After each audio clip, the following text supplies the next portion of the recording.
Little in your hands become more than enough in God's hands. Y'all remember the story of Jesus feeding the 5,000, right?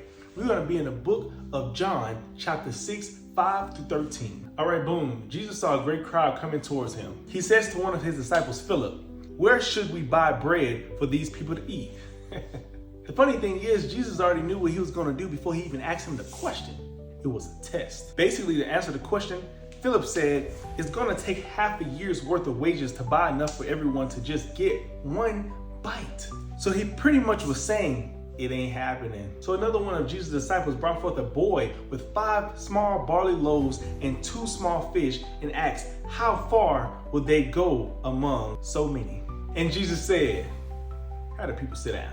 And I tell you, let me just stop right there very quick. Jesus wanted their posture before their provision. You notice how Jesus wasn't arguing back and forth. He asked for obedience before revealing the miracle. Sitting down was an act of trust. They had to believe something was coming even though there was no evidence yet. Sometimes we just need to get ourselves in position before he answers our prayer. Now, what are you doing to get in position? He teaches us that faith isn't about having all the answers. It's about trusting the one who does. So here we go. It says that Jesus then took the loaves, gave thanks, and distributed to those who were seated. To those who were seated. To those who were seated, as much as they wanted.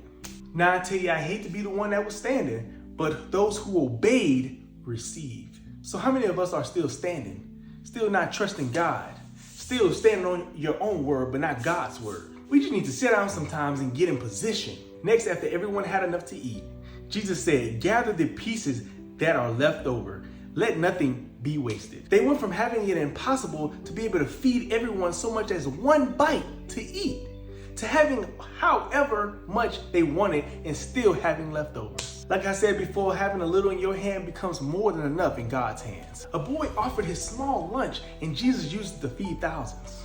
Sometimes what you have don't seem like much. Your time, your energy, your resources, but when you offer it to God, he multiplies it beyond what you can imagine. Don't hold back things you think is small. God can do big things, I tell you. Sometimes we think we have to fix everything before we come to God. But the boy didn't wait till he had enough food for the crowd. He just brought what he had. He's not asking you to have it all together. He's asking you to trust him with what you've got. When you give God your little, he shows that he's more than enough. Keep showing up. Keep offering what you have, and he'll take care of the rest.